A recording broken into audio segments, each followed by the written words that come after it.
fight, and we're looking good. You'll be in for a fight, and we fight pretty good. Getting goals is our job, and we get goals good. Looking good, we are Carlisle United. Hello everyone, and welcome to the Brunton Bugle, the best place to get your Carlisle United fix in the podcast world. I'm Lee Rooney. And I'm Dan McLennan. On today's episode, we're going to look back on United's weekend win over Swindon Town and look ahead to the midweek trip to Staffordshire to take on winless Port Vale as the Blues aim to make it 3 games unbeaten at the start of the league season.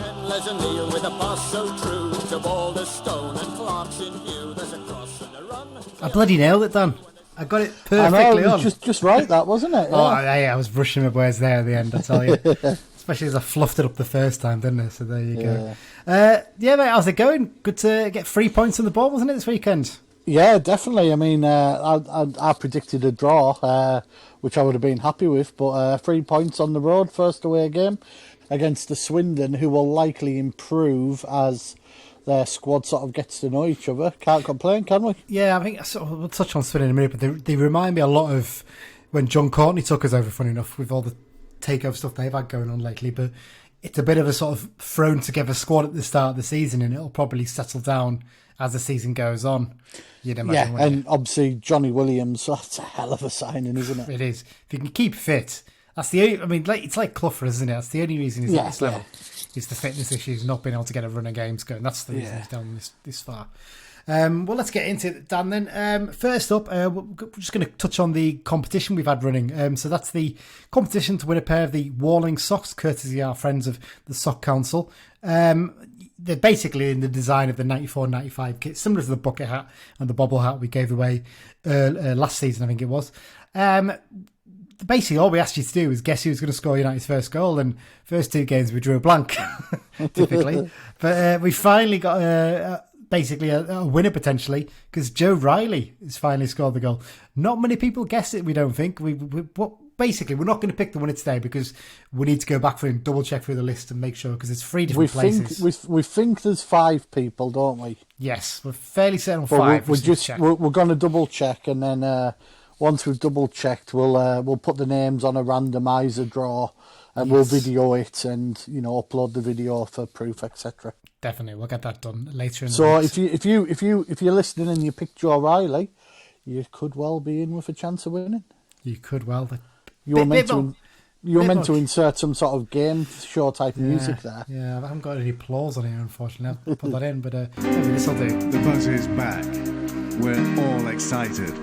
Yeah, that'll do. But yeah, so there you go. Build a bit more tension up, so you'll find out on Friday who has won the socks. And you can wear them to the Leyton Orient game of the weekend, hopefully. There you go. You put a lot of reliance on the postal service there, Paul. Yeah, well, they're not going to especially down your end. Yeah, definitely. Oh, well, let's get into the match review bit then, Dan. So we're going to cover the Swindon game a little bit, because neither of us went to this game, so it's a bit difficult. It's one of these ones, the games where we don't go to this season, we'll review, because I've got the iFollow service in terms of highlights and stuff like that, so I try to go back and watch the extended highlights at least, and I did with this one as well. And also we listened to the games on the radio, but finally got the 3 points on the board for the first time this season, and that's the second game. First goals as well in 3 matches, if you include the League Cup game as well. There was a big crowd backing the Robins for the first game after their takeover cycle was finally resolved. But United put in a performance, I think it's fair to say, Dan, quite reminiscent of the sort of performance we put in last season when we got towards the top of the table. That's a good sign, really, in hopes that we can kick on and get back to the way we were playing before Christmas last year. Yeah, the very start of the game, I thought Swindon probably came at us a bit. But big crowd, though, isn't it? You expect that. We rode the storm for a few minutes, and then we just started taking control, didn't we? And becoming the better team. Absolutely, and you could hear from Lubby and James on the radio that they were very clear that not to panic, and we were just starting to nip in. And Lubby was constantly making comments about the fact that their defenders were young lads who were trying to play the ball out of defence, weren't they? A lot. Clearly, This is what they brought in a young coach, haven't they? He's got these ideas. I want possession-based football. I want us to play out from the back. Beach has got a very different idea towards football, hasn't he? He's very much in. First point I picked up here. We're back to the way we played. Pragmatic would be the word. Yes, absolutely, and pragmatic, and he likes a team that presses, that works hard, that basically doesn't really care if they don't have the ball that much. I mean, the possession stats, Swindon had 66% of the ball, twice as much as United on 34. It's it's a noticeable difference, really, and yet it's what you do with football when you've got it that counts, though, isn't it? Well, you look at the stats in terms of shots. They had 14 to our 11, but they only had 4 on target, and we had 7 on target. We also had 7 corners to their 3, so... Exactly, so we're clearly pressing, we're getting forward, getting the set pieces and things like that, getting the long throws, and yeah, it's really, really impressive the way we responded after the disappointment of last week, because it's weird when you draw a game 0-0 on the opening day and you play fairly well, you should be happy, but there was a slight sense of disappointment, was there, really, with the Colchester game, whereas with this, we've probably got the result we'd hope. Sorry, my cat's just running about the room like a lunatic as we record. Okay. It's wanting to go out the room. I've just sort of secretly opened the door for it, and it's gone out now, so the cat's away. But, I mean, I think when we looked at the fixtures, we would probably all have taken 4 points on the first 2 games. We've probably done it the opposite way to we thought. Yeah. But, no, there was some good signs. I mean, the last 10 or 15, when we changed formation... It was hard going by the sound of it, wasn't it? It's almost like we invited them onto us. Yeah, a little bit of an element of that, isn't there? It's interesting you mentioned, we did it the other way around there. Last season, I think we only won 6 games away from home in the league, and we've already got 1 on the board now. So that's a real positive to take. Yeah, the fact definitely. We're starting off the way we want to away from home, and it's like you mentioned, obviously the subs later on. We'll mention that shortly, but. Got to give a mention to Joe Riley.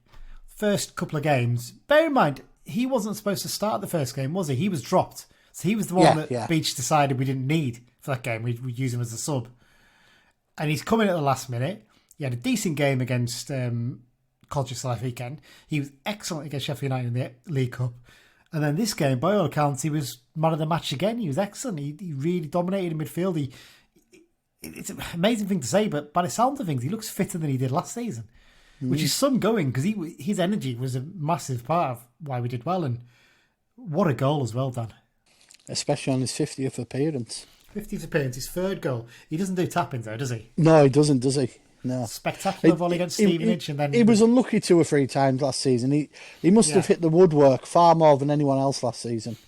I wouldn't be surprised if he did. I always recall that he had quite a few shots from distance at the bar and stuff. Yeah. But I mean, like I said, he scored that spectacular volley against Stevenage, and then bit of a lucky one against Crawley with that weird bounce, wasn't there? But and then you found this amazing stat, didn't you, about Joe Riley's goal? It appeared on Twitter. Yeah, it's an amazing stat. This. So, turns out Joe Riley's goal is United's 2000th away goal in the EFL. That's quite a stat, isn't it? I thought we would have scored more, to be honest, but it's one of those things, you don't score as many goals away from home, I suppose, do you? So, because I seem to remember we've had like a 3,000 or 4,000 home goal at some point, but yeah, no, it's fantastic, really. And you know what? He's putting himself in a position where Beach is going to have a really tough decision to make, isn't he? When Clough's back fit, what does he do? Because he was the one he was going to sacrifice. You wouldn't take him out of the team now, would you? Definitely not. As much as I like him, I think it's possibly Alessandra who could be at risk, because, don't get me wrong, he's played all right, but he hasn't been outstanding. He could do with a goal, really, couldn't he? That's the thing. It's one of those ones, a lot of people are commenting, he's really good, and he's got lovely touches in tight spaces, and he gets us out of trouble. He plays the nice, simple passes. But he can also slow the game down quite a bit for us sometimes. And he's got, what's the word for it? I can't think of the word. It's like gamesmanship, knowledge. You know, it'll come to me when we finish recording, probably. But he's got that nous, hasn't he? Yeah, he's nous. He knows how to sort of dictate the tempo a little bit. But at the moment, the way he's dictating that tempo is he's slowing games down. And sometimes you just want. That's where Clough comes in. You'd imagine Clough would be a little bit quicker in terms of he wants to get the pass off and play the quick through balls and stuff like that. That's what you'd hope, wouldn't you? So yeah, fantastic. Joe Riley just basically making himself undroppable at the moment. Just going back to Alessandra there, the way you've described it could we see a scenario? Obviously, Clough has injury problems. I could see us in games, particularly away from home, starting with Clough and then bringing Alexandra on for the last sort of 20-15 to slow it down. It would make sense because he's brilliant at holding onto the ball as well. And sometimes you just want him to release it a bit quicker. That's probably his downfall, alongside the fact that he doesn't score as many goals as you'd hope for a strike. But then that's never been his game, really, has it? Whenever we played against him, at least, as well. Got to mention the other strike goal scorer, though, Tristran Abrahams. Got a little bit of stick over the first couple of games for maybe not looking quite sharp enough and looking like he was going to score in games, but brilliant striker's instinct for this, wasn't it? I mean, it's a tap-in, but it's being there at the right moment and picking up the pieces when the keeper spills a shot, isn't it? Yeah, and it's something we've probably not really had for 2 or 3 years, isn't it? No. You know, the old fox in the box, as they call them. And, you know, at the end of the day, forget the League Cup game. We were playing a team who were in the Premier League last year. He scored 1 in 2 for me, and you can't argue with that return, and hopefully it's a start of good things for him. You'd hope so, wouldn't you? And it's an interesting one with him. He wherever he's gone, I think he started out at Orient, didn't he? I think it was, as a striker. And he went to Norwich, struggled a bit. It's one of those ones where you score early on in your career, you get your big move, but if you don't do that well at the club you've moved to, you then sort of got shifted out wide, don't you? Because you've got a bit of pace and strength about you. And he's kind of been, even when he's come back down to this level, he's been shifted out wide, hasn't he? And it does appear to me that Beach is saying, all right, we're going to give you a chance now to show that you're a central striker. Show me that I don't need to go out and sign another forward, or at least one that's going to, start games. And if you can keep doing stuff like that, Beach won't need another striker, will he? Well, he still will as cover, but he won't need one to be starting games. That's the key. You'd hope to see from him, wouldn't you? Yeah, definitely. And like I've already blown the trumpet a couple of times, the likes of Fishburne, I seriously think this lad's good enough, and I'd rather the money we do have to spend, on whether it be fees or wages, I'd rather it was maybe used more pressingly for a defender than a striker at the moment. That's one area where me and you disagree, isn't it? I think we should use it as a striker. You think a defender, so end up with another midfielder probably. There you go. Goalie. Yeah. Got to mention the defensive partnership again. We touched on it last week, but once again, from all reports, Wheel and McDonald were outstanding. A lot of people commenting about McDonald, who's just playing like a good old-fashioned centre-back at the moment. He just wins every header, just gets rid of it when he has to, and it looks like they've got a real good understanding. And as much as we both rate Feeney, I think Feeney's probably going to have to bide his time before he actually gets into the starting 11, isn't he? Yeah, or he'll, if this is Chris Beech's new thing to switch to 5 at the back to see out games, he'll be coming off the bench a bit for one of the attacking players, won't he? But McDonald looks like the player we thought we'd signed last summer. Yes, definitely. And Whelan he's already proven his worth, playing in probably what's slightly unfamiliar because he is more of a fullback. But Beach apparently thinks he can be a midfielder. That's why he reckons he'll finish up. Yeah. You can see that because he's good on the ball. He brings the ball out of defence quite nicely, and I think they complement each other really well. And I don't see any reason why you'd break up that partnership. And you see some comments on Twitter and social media and stuff, and people saying, every time people say, what line do you want?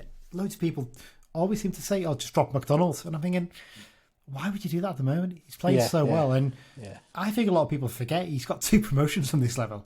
He's 29 now. He's a decent age for a centre-back. I'd stick with him. I really like him. Yeah. I think he's a really good player.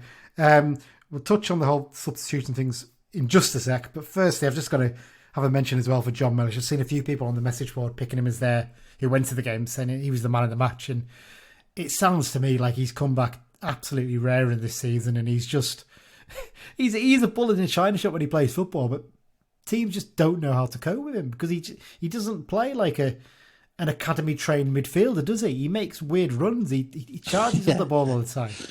He's going to be such a huge asset for us this season, not just for his goals, but I genuinely think as an all-round player, he's becoming a lot better. And someone did actually say that he's actually a bit better technically than he gets credit for sometimes. He's got a bit of a loose touch on occasions, but there's a good player in there. There really is. I just wish his chances would land on his left foot. Oh, well, the thing is, the one because Abrahams' goal came from, funny enough, a long throw again. We'll touch on that actually in a second. But it was flicked on by McDonald, and it's frustrating for Mellish because it's behind him. If you watch it again, it's just behind him, so you can't really get a proper contact. The keeper makes a save and Abrahams puts it in. They just haven't fell to him in a nice position for him to have a really good shot. I think once they do, I think he's going to score because he's such a good finisher in those positions. But yeah, he's been brilliant this season, and you can see why Beach was keen for him to start over Riley on the opening day, to be fair. He's not done anything wrong, so fair play to that. Just with, again, long throws though, I've got to say, that's what... few games in, we're creating a lot of chances from the long throws from Riley. Yeah. We're not really missing Coyote, are we, in that sense? And Riley's not a player who's ever going to cause problems in terms of winning headers from them. So we're not. That's the one thing with Coyote was always the problem, wasn't it? Yeah, such a good long throw, but what you wanted was him on the end of it because he's so good in the air. So there you go. Let's mention it now then, Dan. Substitutions, particularly the one in terms of Dickinson, who, again, a lot of people saying had a good game and his first touch has been fantastic and he does such lovely quality bits on the ball. Bringing him off and then going to a back three. Now, there was a suggestion from the official account that we'd already been playing a back three at that point and Dickinson was actually playing as the left wing back. But it did seem to sort of put us right on the back foot and he gave Swindon a bit of confidence that you didn't really want to give them, didn't it? Yeah, it was basically a 5-3-2, wasn't it? And well, it's almost a 5-4-1 because obviously Alessandra can sort of drop into the midfield from a second striker role. And I think we just invited the pressure a little bit too much.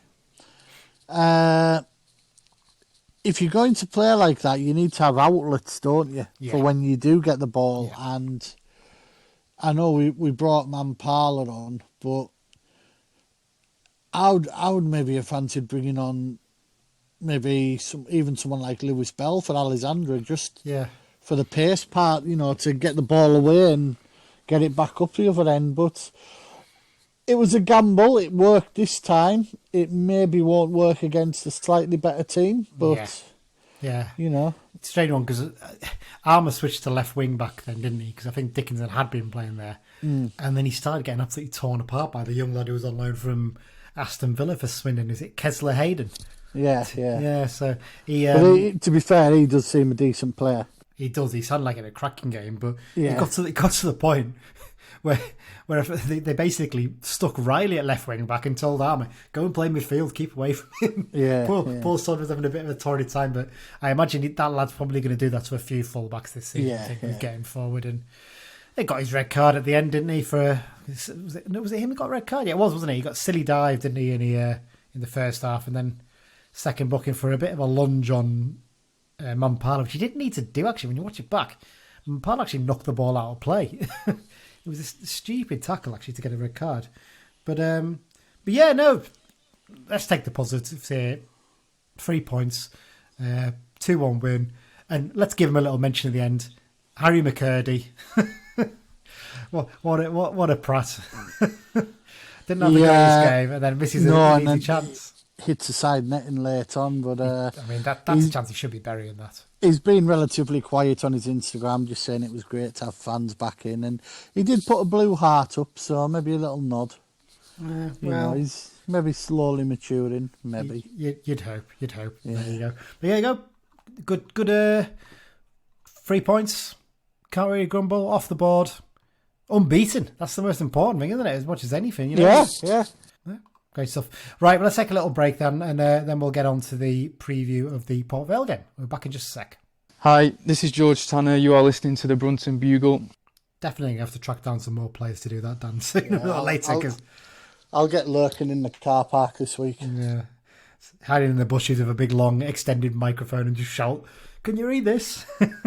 There you go. So yeah, let's look ahead then to the Port Vale game. As ever, our second half of the episode sponsored this season is the Carl United Supporters Club London branch. The London branch is open to all Carl United fans.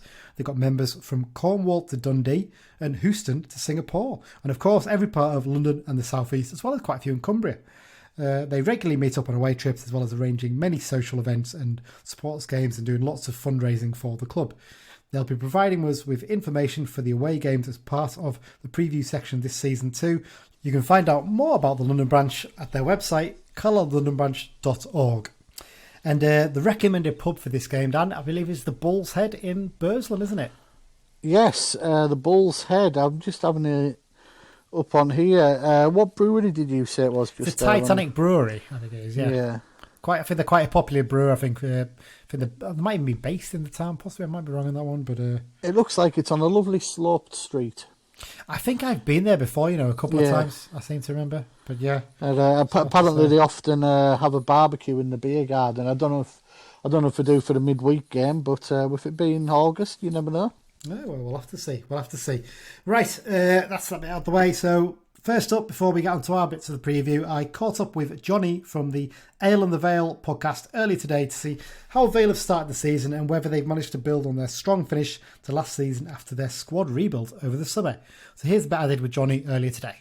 Jonny, you saw quite a big turnaround of form last season for Vale, didn't you? Because things didn't start very well last season under John Askey, and then he was relieved of his duties and Darryl Clark came in and he made a really big difference to that squad, didn't he? But then he took the decision over the summer to pretty much get rid of most of the players, didn't he? And it's been a real fresh start. Is there sort of a feeling that you can kick on and get that playoff place, or is it more of a season of consolidation and trying to at least maybe challenge up there at least? The hope is minimum playoffs, but obviously we're aware that 15 players went, 13 have come in with a couple more still looking likely. So we saw that obviously you guys did a similar thing last season and kicked on really well. They gelled really quickly, and then COVID seemed to absolutely destroy you. But we're hoping obviously something similar without the COVID, but it's not started as well as we hope, but it's still early days.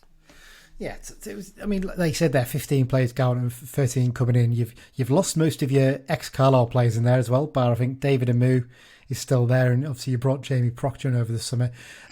What's your feeling on the signings that have come in? Who are the people you reckon we should keep an eye out for? Tom Pett has started very well. He's been in and around the league for quite a while with Stevenage. He got promoted out of it with Lincoln, so he's got some good pedigree. I think another good signing's Dan Jones, the centre half who played right back on Saturday and played left back, left wing back. He's got a monster of a throw on him, which we haven't used properly yet. He's thrown it in the box enough, but we haven't really done anything about it. So there seems to be a bit of practice needed there. But yeah, I think that them two are the ones at the minute that stand out. But with so many, we haven't actually seen a lot of them either. So yeah, it's one of those ones when you have these big changes to your squad. It can be difficult, and I suppose as well losing a talisman like Pope up front as well must have been quite hard to get over as well, seeing him depart after so long. Yeah, Pope's a really difficult one, to be fair. He's 35. He wasn't playing much in the last couple of years. There's loads of rumours that have been flying around about how it happened, why it happened, this, that, and the other. So it would have been perfect to see him leave in a good place, but the cloud over him, and then the fact of obviously when things don't start brilliantly, it's an easy, we should have kept X, Y, and Z, and we've already seen it a little bit with Pope and Scott Brown, because our keeper got sent off on the first game of the season, and people were straight away going, "Oh, this guy's rubbish. Why did we release Brown?" So it happens. Yeah, you should stick the keeper up front, shouldn't you? Because he did pretty well. Was it for Torquay last season? Was he one who scored in the playoff? Scored a great header. Yeah, he's a bit of a lunatic at the minute, though. He's proper continental, and people aren't used to it. Yeah, it's an exciting player to watch at the very least. Maybe not for the right reason, it's fair to say. You've had new owners at Vale for what, I think about a couple of years now, I think it is. How are things going under them? Because I mean, there seems to be a lot of good stuff done off the pitch. Especially, I've seen that you've finally put seating into that lower tier of the main stand, for instance. How do you think they're getting on? Are they still sort of finding their feet, particularly in terms of how they manage things from a football side? Yeah, so they reacted very slowly to get rid of John Askey, and then it seemed like they reacted even slower to hire a manager. But in reality, what happened was that they looked at changing the complete model because they were very naive in football terms. They run a successful business, but football's completely different, isn't it? So they then restructured completely. We brought in Flitcroft as director of football. We've brought in a recruitment analysis, and yeah, we seem to have completely revamped everything that we do. So they're working on the football things. The off-field things are brilliant, and some of the stuff that they've done with the ground, it's as stupid as it sounds. They've painted the tops of the stands, which actually makes it look quite modern rather than run down and old sort of thing. Like you mentioned about the seats, that's been put in because there was supposed to be a gig there last summer. Robbie Williams was supposed to be playing a gig there, and obviously COVID put pay to that. But that's next summer now, and the things like that, just getting a proper gig on and a bit of out of season funding to the club is massive. So they're doing the right things. Sometimes they don't say the right things. There was a quote from Carroll especially saying we don't do eighth, sorry, because that's where we finished on points per game, and then obviously last year we did a lot worse. So them sort of quotes, there's still a bit of learning to go on, but part of it's like it's better to hear and see them doing things than not hear anything at all. So well, it's better than to be thinking positive as well, because I know from our viewpoint, our owners are incredibly cautious to say the least, and it does get fans down sometimes. I think you mentioned moving to the director of football model. Now we've done that about 4 or 5 years ago, although it was more out of a necessity of our funders basically insisted on it as part of the new model to make sure we were a bit more financially stable. How have your fans reacted to that? Because I know lower league fans tend to have a bit of a funny reaction to the idea of a head coach and a director of football rather than just a manager in charge, don't they? Yeah, it's been quite funny, to be fair. There's been a very mixed reaction. Some people really like it. Some people were dead against it, especially because Flitcroft, who we brought in, hasn't ever done it before. And they were like, oh, he's a manager. What'll happen is that Clark will come in, like, he'll hire a manager, he'll do rubbish, and then he'll just come in and he'll become the manager sort of thing. So there was that sort of challenge. And then there was also some that were complete Neanderthals that every fan base has got. They're just like, why are we wasting money on coaches? It's like back in the day when we were successful, we played 4-4-2 and we had a manager and 2 coaches. It's like, yeah, but things change. Yeah. So yeah, it's been quite fun, to be fair, because the way that the club have gone about it and the fact that they've released quite a lot of videos showing what Flitcroft does. He's done quite a few interviews about things like we're looking at moving to a proper training facility, because I don't know if you know, our training facility is right next to the ground currently. So they're looking at moving away, because both Clark and Flitcroft said that no club they've ever been at ever trains at the home ground. We do. So, well, we tend to train around a bit because it does get waterlogged quite a lot. Yeah, but they were saying that they want it to feel special on a match day. So when the players turn up, it's different than, oh, I'm just at work again. Yeah. So I think they are winning fans around, but obviously the main way you win fans around is by winning games. They don't really care what happens if you're winning, do they? Yeah, it's interesting you say Flitcroft's doing a lot of interviews and talks about what he's doing and stuff, because our director of football only tends to come out when things are going well, or to talk about kit sponsors and things, which I'm not sure why he gets involved in that, but there you go. Just sort of a general sort of question about supporting Port Vale. I mean, what's it like for you when you see how well Stoke City have done in maybe the last decade or two? And obviously they're struggling a little bit more now, but is it tough for you? Because as Carlisle fans, we don't have that experience because we don't really have any teams anywhere near us. So what's it like, sort of almost, I hate to sort of rub it in, but being sort of the second club in your city? How is it?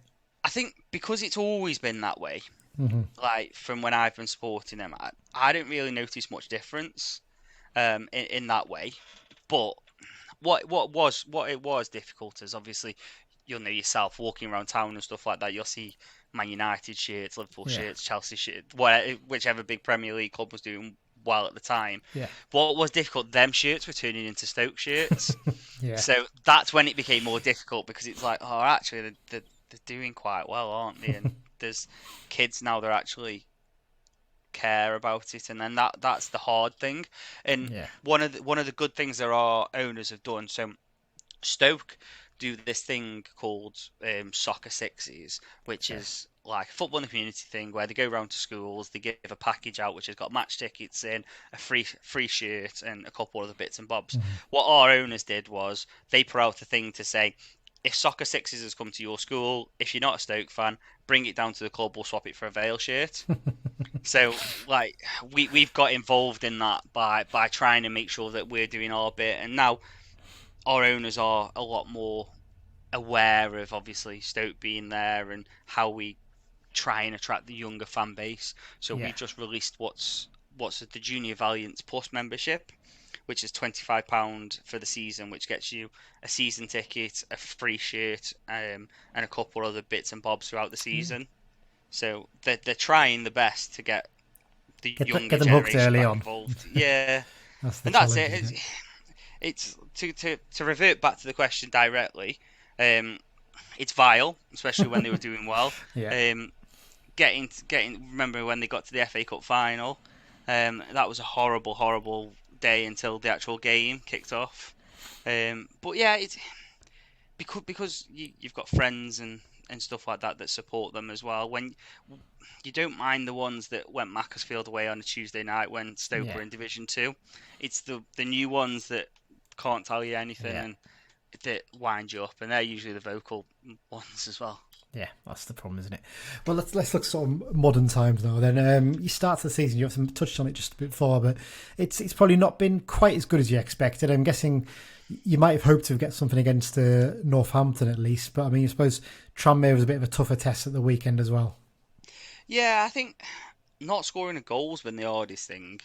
And it's not that we haven't had chances. Against Northampton, Wilson missed from about 3 yards out, and on Saturday against Tranmere we had 3 or 4 decent efforts and hit the post and the bar. So it's not for a want of trying.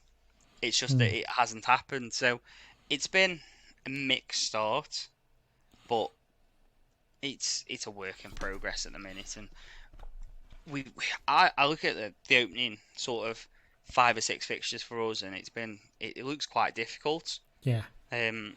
Having Northampton that come down, obviously you don't know what you're going to get from that sort of team that have been relegated. And Tranmere are always in and around, and you guys have been doing well recently. And then we move on to Stevenage that have been doing better than before.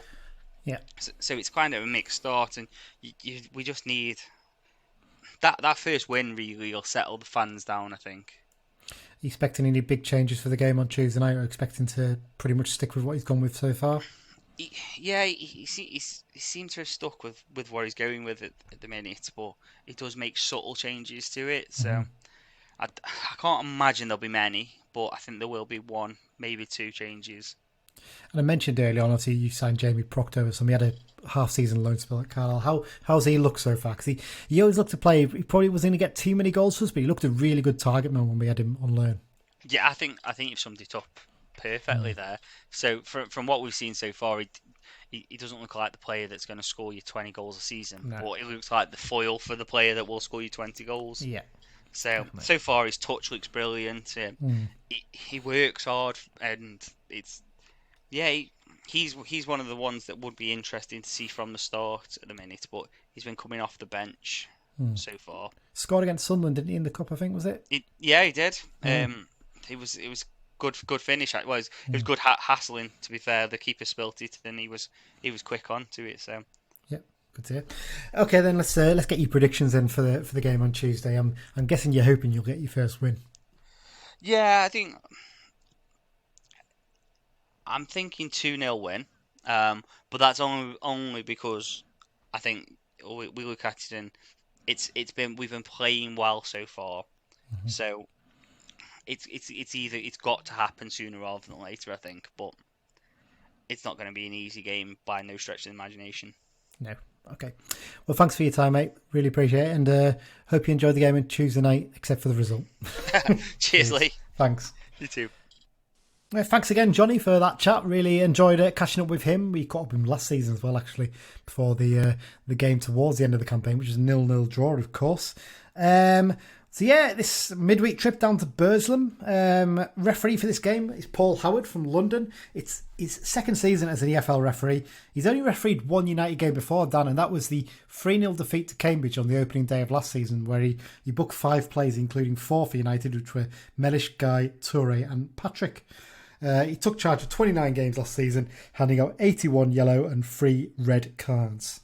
Head-to-head record, United actually ahead for once one of these, with 16 wins, 10 draws and 14 wins for Port Vale. I've picked out a classic clash for this game, Dan, and this one's an absolute belter from November 2006, isn't it? Yeah, a 3-2 win for the Blues. It was our first season back in the third tier for a few years. And nearly a decade, wasn't it? It was, bloody hell, it was 15 years ago. I'm just working it out. It's crazy, isn't it, when you think back to then? But yeah, because it's interesting. When I was looking back through the list of all the games we played against them, before this game, we'd only played them twice, I think, in about 20 years. Because a weird thing, because I think they'd been in the Championship for quite a while, hadn't they, I think? And yeah. they'd only been down in the third tier level with us for one of the seasons when we were up. Yeah. So it's kind of a weird situation, that. We actually dominated most of this game. I was watching back the highlights. It was funny because basically it was just Simon Hackney and Kevin Harper having a real good go at them down the wings.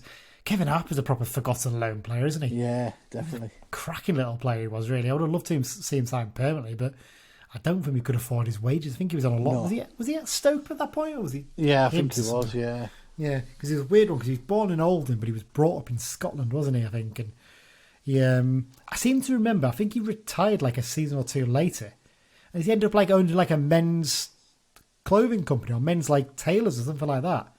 I remember he was big into his fashion. I seem to remember that, like proper smart suits and things like that. Yeah. So yeah, United dominated much of the game, but actually it was the Valiants that went in at half time with a 2-0 lead with 2 interesting goals, it's fair to say, isn't it? The first one was a stunning 25-yard volley from Paul Harsley, but the second goal was a face that would become familiar to United fans, wasn't he? Jeff Smith. Yeah, there was the flying postman, because he was a postman for a while, wasn't he? I think over in the North East when he started out. He took a free kick on the right wing, didn't he? And he hit it. It just went and went and went, didn't it? Yeah, and it's weird because when you watch it back, it's actually quite a bad misjudgment by Kieran Westwood. He really should be stopping it. It's not actually as good as I remember it being. So yeah, they went in with a 2-0 lead. And United, it's probably fair to say that Neil McDonald gave them a bit of a rollicking at half time, though, isn't it, Dan? Because they came out second half and had a real good go at them again and got a goal back fairly quickly, I seem to remember. It was a sort of passing move through the middle of the park and kept Derek Holmes on the edge of the box and he just side-footed it into the bottom corner. Didn't score many goals that season, did he, Homer? Because I think he left not long after this. So yeah, he got one back, and then the second goal, the equaliser, was a Simon Hackney sort of low cross to the near post, and Carl Holly gets across his marker and just sort of flicks it into the top corner, doesn't he? It's a really lovely finish. And then the comeback was complete later on when Neil McDermott, who we mentioned last week, didn't we, I think? He took a corner, it was played back out to him, and he got the ball, and he put in a lovely cross that found Peter Murphy at the near post, and he powered ahead. The keeper got a hand to him, palmed onto the bar, but he sort of bounced over the line and into the back of the net, and obviously that was the 3 points secured in this game. So we'll stick the YouTube highlights up to that one again. It's a cracking one. To be honest, I could have picked either of the games against Port Vale this season, because the away game, I seem to remember we took nearly 2,000 fans or something, didn't we? And that was the one Joe Garner scored a goal from about 35 yards into the top corner, didn't he? Yeah. Okay, up next we've got the played for both. Dan, as usual, you're going to go into a bit more detail on one player. I don't know who it is. You're going to surprise me for the rest of the season by not telling me ahead of a recording. So who have you picked for this one? An absolute classic. He's a goalkeeper. He's now 66 years old. And he didn't have much hair when he was with us. It's Barry Siddle. Barry Siddle. From Ellesmere Port. He made over 600 appearances in the Football League in a 21-year career. I think he played for about 13 different Football League clubs, and he won promotion out the 4th, 3rd and 2nd division during his career, and also played in the 1st division. But he started off as a youngster at Bolton, Got into the first team quite quickly, 130 odd appearances, and he got a move to Sunderland for 6 years. He was at Sunderland, and he had a good 167.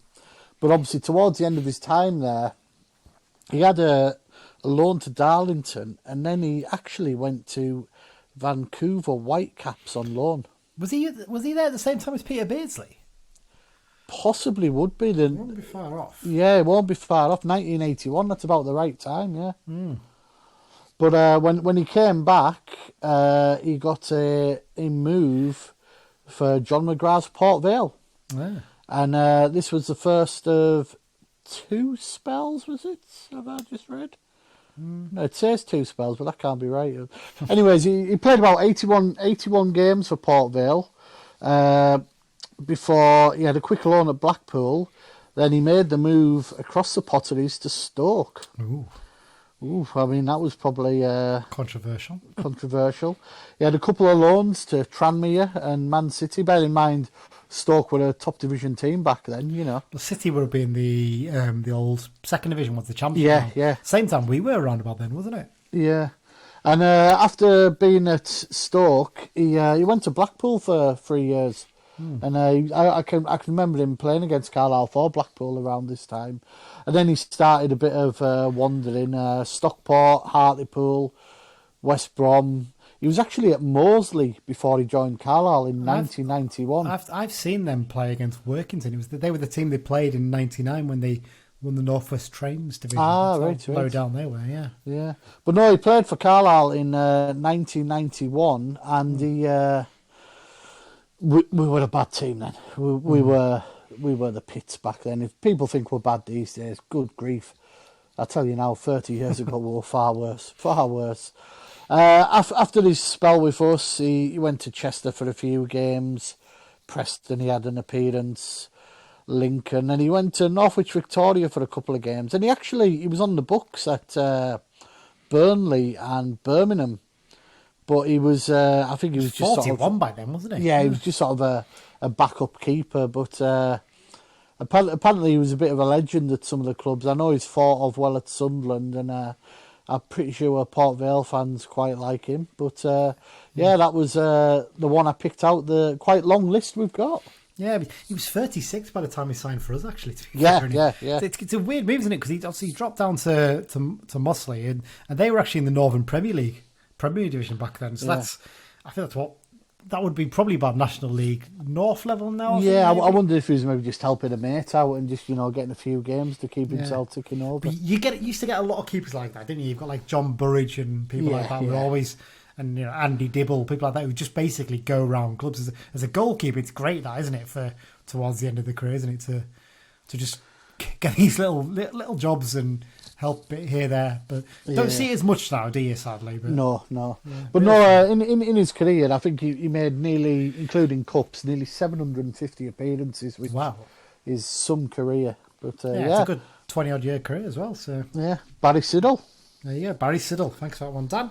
Are you going to pick one that isn't round about the late 80s and early 90s next time? Oh, yes, I will. I will pick some nearer ones, but... No, just thinking, because every time you pick one, I can always have a random guess and go, it's probably going to be a player from early 90s, late 80s. Yeah, no, just some classic players back then. There is indeed. Right, well, let's go for the full list then, Dan. First up is a player who's still playing for Port Vale now, David Amu. A player I quite like for us, actually. I think he was a decent little player, I think he was slightly underrated for us because considering he played right wing a lot, he scored quite a few goals for us for his position. Yeah. No, he was decent. Loanee, Tom Anderson, he had a loan spell from Burnley. I liked him as well. Big lad. He doing really well for him. Is he at Doncaster now? Has he moved on from there since? He was at Doncaster last I checked, but he was one of them who was a typical under-23 player. He didn't really play very much, No, he sort of did the rounds, didn't he? I think he went to a few clubs. He was obviously he was at Chesterfield a couple of times, wasn't he? And he's still at Doncaster. Just double check there. So there you go. Up next, Tom Baxter, who played for us before the Second World War, so that's going back quite a way with that one. We can't quite remember him. Yep. The People's Elbow next, Richie Bennett. I love the man. Love the man. One of the he's actually not a one-game wonder, he's a two-game wonder. Chris Birchall. 2006 World Cup performer. Yeah, Trinidad and Tobago. Yeah, thanks to his mum who was born there, wasn't she? So, Yeah. so you guys. Barrow co-commentator Mark Boyd's on the list. Boyd, yeah, he only played 9 games for the Blues, didn't he? He was a very popular player at Port Vale, I seem to remember, actually. They really like him, and he had a good spell there. And with us, I think he was a bit unlucky. He came in and he did a decent enough job towards the end of that season. We got relegated. And I think Simo just wanted a sort of clean slate, didn't he? Yeah, just clear the books and bring in who he could over the summer. Johnny Brain, I don't think he ever played a game for us, but he was on the books a couple of times, wasn't he? Local lad, he was. goalkeeper. I think he was in the academies before he went over. Was it Newcastle? He was at. He was definitely in Newcastle. He was one of the ones that, what's his name? That scout who we had for a short while. I actually played cricket with him once. Yeah, and he was in our youth set from 1998 to 99. He went to Newcastle, and then he came back to us in 2002 for a short spell, and then went to Port Vale for a few seasons, played 59 games. I actually remember when I was working in London, I think he'd gone to Macclesfield by then. Yes, he had, We played at Charlton on the Tuesday night, and I think Macclesfield were playing someone in London, and we literally, someone I was with knew him, and we bumped into Macclesfield players on the street in London celebrating their match. Bloody hell. So there's a random encounter. A player who's certainly popular with both sets of fans, I think it's fair to say. Mark Bridge Wilkinson, another player I think maybe gets a little bit underrated for how good he was for us, wasn't he? He was a terrific little player. I think we were spoiled at that period though, weren't we? You kind of sort of forget little players like him who come in and do such a good job for a long time, and doing a good job now at Liverpool with the under-18s, isn't he? He's, maybe management material in the future, possibly. Player who played for both clubs and actually left Port Vale in the summer to go and play alongside Aaron Hayden at Wrexham. It's Sean Brisley. He's another one who left this summer. Mark Cullen, probably best forgotten his spell at Carlisle, I think it's fair to say. He was injured when he came, to be fair. He was, to be fair. At his peak, he would have been a brilliant player for us. Cult 70s player now. Indeed, Bob Delgado. Cracking little player from South Wales, wasn't he, I think? Originally, another cult player. Scored 2 of the greatest goals you'll ever see, and you saw these goals, didn't you? One of the few fans there. John Durning. Tell us about those goals again, Don. Peterborough away, 2 30-yard lobs. They're both on YouTube. Just Google Durning Peterborough. I think they're on my YouTube channel. I think you possibly uploaded them in the day. Yeah, I didn't. But, we didn't win away very much then, and we won 2-0 that night. And they were basically up near the top. They were the big money club, weren't they, our division? I'd actually went on the train, and I had a convoluted trip back from Peterborough to York to Manchester to Preston. Couple hours in the waiting room, then first train back up to Carlisle. Barmy trip, that one for you, best. Yeah. But yeah, no, if you watch them again, basically one of them he curls into the top corner from 25 yards. But I think it's the second goal. He's just, if Dennis Bergkamp had scored it, people would be raving about it on Premier League. They'd still show it now. He shuffles past 2 players and he chips the keeper from 20 yards, and it's inch perfect chip. Lovely goals. Pretty much the only good goals he did for us. But there you go. One of the players who featured in the Roddy and only played about 4 or 5 games, David Freeman. He had a short spell at Vale as well. Kevin Gall, the speed merchant himself. Matt Glennon, I didn't realise he'd been at Port Vale. He must have been a loan spell towards the start of his career, possibly. Again, he's a hairdresser these days, isn't he? I think. I seem to remember he's got his own barbers. Yeah, very, very random. Yeah. Well, Lee Miller started up his own barbers. There's an interesting fact for you. Anthony Griffith.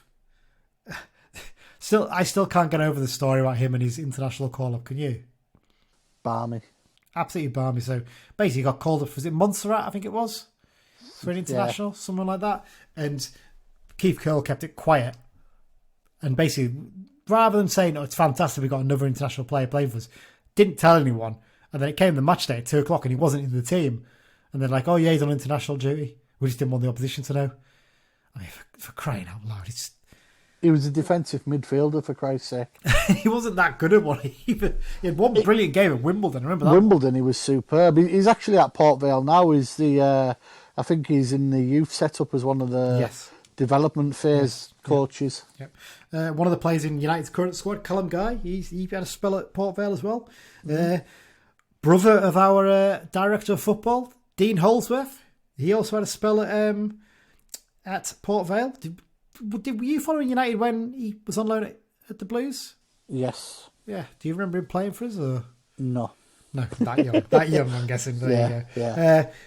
Again, another player who's popular with both sets of fans. Quite a few, actually, that played for both sets of fans, and they're quite popular with both. Luke Joyce, now playing with AFC Fyle. They got off to a 4-0 win at the start of the season. They had a big win, didn't they? Someone who definitely is not popular with Carl United fans, Steve Livingston, managed to get himself sent off in 9 appearances. Incredible. There's a random Steve Livingston shirt on eBay at the moment. There is, actually. I saw that. The red and black one. Incredible. Jennison Murray Williams was a lone player under John Ward, I seem to remember, towards the end of his spell in charge. One of your favourites here, Dan, Billy Painter. The irony, he scored one of the 2 goals that secured our league place. Yeah, well, there you go. Said. And a man who probably isn't too fondly remembered by Port Vale fans, but is very fondly remembered by Carl United fans. The great man himself, Stefan Punavacci. That's 2 weekends in a row, isn't it? We've played against his former clubs. Someone who didn't play for United, but he didn't manage us, and he managed both clubs, but actually played for Port Vale. Ivor Powell. I think was he the man who got our first ever promotion as well? I seem to remember. 61, 62, something like that. Yes. Jamie Proctor, obviously, is in Vale's current squad. Barry Siddle, because I've left one out here because I'm going to touch on at the end. Barry Siddle, you mentioned already. Yeah. John Rudge, who was an absolute legend at Vale, isn't he, in terms of what he did as a manager there. Had a decent season or 2 at United, played 50 games, about 13 goals. Jeff Smith, we mentioned before. Tom Tyler had a short spell with the Valiants. Gareth Taylor, I think he had a decent spell with Port Vale. He was quite popular there, but what did he play? 9 games for us, scored 1 goal, I think, against Crewe. And another one we mentioned recently, Winston White. Now, the one I left out there, I was going to say, is Jack Round. I think we mentioned him before on the pod, actually. Jack Round's an interesting one in that he suffered a bad injury in a game for United, in a game before the Second World War. It was about 1936, I think it was. And it was such a bad injury. He actually died a couple of weeks later. So he's one of the few, I think only 2 players who've died when still registered as a United player, effectively. Incredible stat that for you, isn't it? But we'll do a special point about him because I've got a load of newspaper clippings I've managed to get together. It's quite a sad story, actually, really, when you go back to it. So there you go. So that's the play for both. Let's get on to discussion points then, Dan. So I think in the pre-season predictions, we all felt Vale could have a really good season, didn't we? Because they finished last season so strong. They'd struggled at the start of the season under John Askey, who I think Vale were hoping would replicate what he'd done at Macclesfield in the National League, having struggled when he was in charge at Shrewsbury at League One level. But it just never worked for him, did it? And, you know, it was hometown club, and I think they really wanted him to do well, but it just wasn't right, and ended up bidding him off sort of just after Christmas, I think it was, and brought Darrell Clarke in as manager. And what a brilliant second half of the season they had, but they've been busy over the summer, haven't they?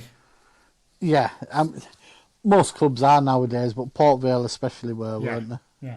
And the big surprise was, because they'd done so well, you thought, well, you maybe only do some tweaking around the edges there, maybe like 7 or 8 go or something like that, but 15 players going out the door. I mean, I suppose it frees up a hell of a lot of wages, especially when you're letting people like, you know, your Tom Popes go and stuff like that. But it's difficult to build a full squad from scratch, as we found out last summer. You know, we did well in the end, but it's a challenge, isn't it? Yeah, definitely. So their manager is Darrell Clarke. Now, he took charge of them in February this year. He left his role as Walsall manager. He joined Walsall at the start of the 2019-20 season on a 3-year deal, but he couldn't really replicate what he'd done at Bristol Rovers, could he? He was struggling to build them into a decent squad. It looks like Matt Taylor's going to have the same challenge this season based on their results at the weekend. He's come into Vale. He's done a brilliant job towards the second half last season, and it actually looked at one point like they might just push for the playoffs, and I think it was actually the draw against us that killed off any hope for them and pretty much killed off any hope for us as well. As I mentioned, obviously, he's let 15 players go. They brought 13 new faces in over the summer. Some interesting names in there, isn't there, among the ones they brought in? That's what I'm just looking up as we're talking. The squad, there's some good solid players in that squad. You know, I mean, Leon Legg's getting on, but he knows what he's doing, doesn't he? He's been at this level for years, hasn't he? And So when you look through the summer signings, I mean, Mal Benning's always been a pretty decent player for Mansfield Town, left back. Malvin, to give him his professional name. Oh, there you go. The two lads aside from Salford, I mean, James Wilson, you've got a player who... He's 25 now. He's getting to the point where he needs to get over his injuries and start playing regular football and performing to the level that everyone expected he would do in Manchester United when he started. The level he gets paid for. Yeah, exactly that. And then Dan Jones, who was on loan at Harrogate in the second half last season, seem to remember. Yeah, I think he's left back, centre back. Been at Barrow as well, hasn't he? He was at Barrow for a bit as well. Yeah. He's got a monster throwing on him, hasn't he? I seem to remember he was just launching into the box against us in the game at Brunton Park. So yeah, they brought a few. And we mentioned Jamie Proctor obviously as well. But I've actually picked out the star man as a player who I genuinely am surprised that bigger clubs have not come in for him at any point, because he's always impressed me. It's Tom Conlon. He's their captain now. He's 25, and he's a terrific little player, isn't he? He gets goals. He gets about midfield. He can pass it about a bit, and every time I've seen him play against us, he's always struck me as one as he's going to play at a high level. But you look at him. He started out at Stoke. He's been at Peterborough, and I'd spelled Stevenage as well. But did he pick up a knock in their first game? I'm not sure, to be honest. Because he played the 90 minutes against Northampton, and he didn't play in the Cup, and he didn't play on Saturday. He may well have done then, possibly. So I wonder if he's got a knock. Possibly has. I'd hope so, because he's a good player. Yeah, definitely. You'd want him not be fit, wouldn't you? In terms of other key squad members, I mean, David Worrell's an obvious one, isn't he? He finished second in the assist table last season behind some fella called Callum Guy. And I think actually Tom Pett from Stevenage is an excellent signing. I would have liked to have seen him come to us. I know we've already got a decent midfield in our squad, but I think he's a really good player at this level, Pett. 29, so getting on a little bit now, but had a really good season last season for Stevenage, didn't he? Yeah. And I'm just looking at the ex-Carlisle players. Both Amu and Proctor seem to be from the bench on the hour type substitutions for them at the moment. Yeah. I mean, interestingly, Amu's 30 now. I didn't realise he was that old. I thought he was younger. He's actually older than Jamie Proctor. Jamie Proctor's 29. Yeah. So, but like I say, looking through the squad, I mean, it's a packed squad, isn't it? There's a fair few players in there, and it's not the younger squad either. It's average age, 26 or something like that. So it's a good 2 years older than us in terms of average age. So, it's up to them to really perform this season, because they've clearly invested to try and get themselves to make that next step to the playoffs. Whether they can or not remains to be seen. I think they'd argue it's a bit of a disappointing start for the season for them, isn't it, really? Because 2 games in, they've still not scored. They lost the opening game against Northampton, a team that we feel might struggle a bit this season, but actually they've started the season really well. And then 0-0 draw against Tranmere at home at the weekend. And I mean, surely they're going to be thinking to themselves, we've got to get a goal here soon, because if we don't, potentially we're going to draft into a bad start like we did last season. A 0-0 draw against Tranmere isn't a bad result, mind, is it? Because we sort of fancy Tranmere to do well, don't we? So, No. In terms of United, we've got to stick with the same 11 for this game, surely. Yeah, I'd be very surprised if we don't. No, you always say don't change a winning team, and I don't think anyone's played badly enough to warrant being dropped at the moment. I don't think anyone's really played badly, have they, really? No. The only question is if Clough is fit, but even if he is, I think I'd have him on the bench to start. Yeah. And I'd ease him in. You don't want to rush him in and pull something, do you? So No. We'll just have to see how he gets on in terms of that. But yeah, in terms of the game itself, hopefully a decent-ish following going down. It's a weird one, Port Vale, isn't it? Because it's not a really long journey, but it's not a short one either. It's in that annoying sort of midpoint in the country, isn't it? Where it's past Manchester. It's past Manchester, but it's not Birmingham.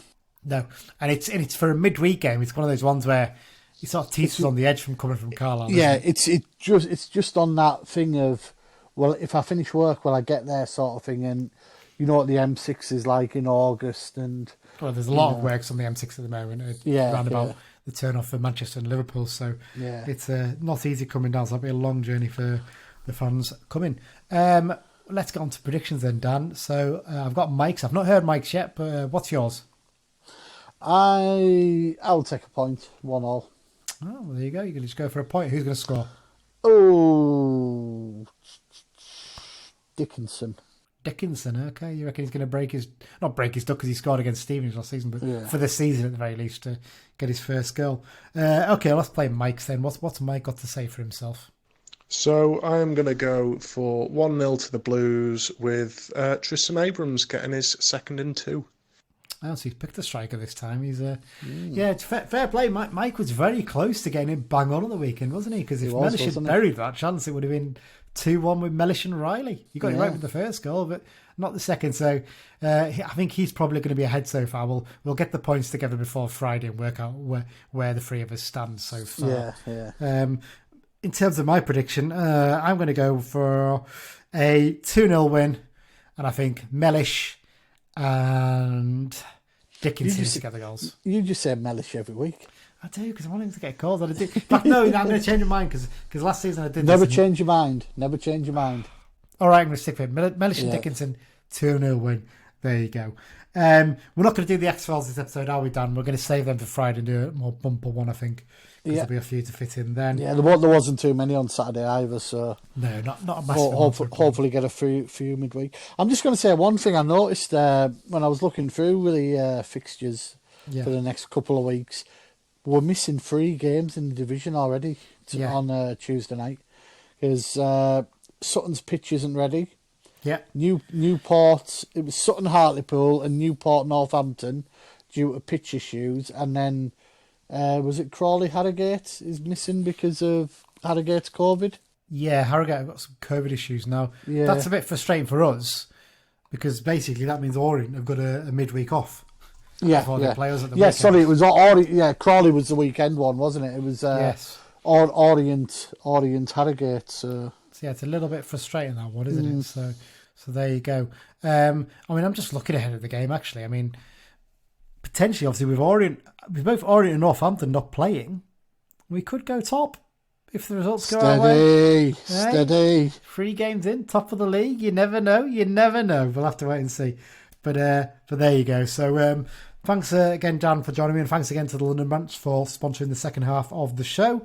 A reminder to everyone, you can obviously subscribe to the podcast using all good podcast apps. Just search for Brunton Bugle wherever you get your pods and click subscribe, and you'll get it every time a new episode comes out. And obviously remember as well to follow us on social media.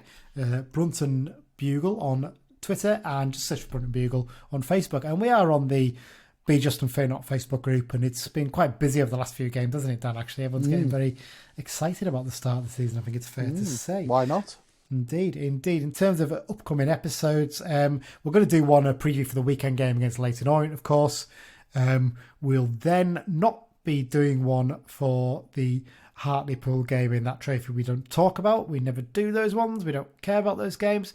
We will, of course, be doing one for the Hartlepool game on the bank holiday weekend. But we will have a special episode out. Is it next week? It'll be next. In fact, next week after this one, basically. We'll have your special episode out, Dan, when we've finally been waiting to get that one out. And it's a belter. It's Dan's CFC 11, and there's some interesting choices in there, I think it's fair to say.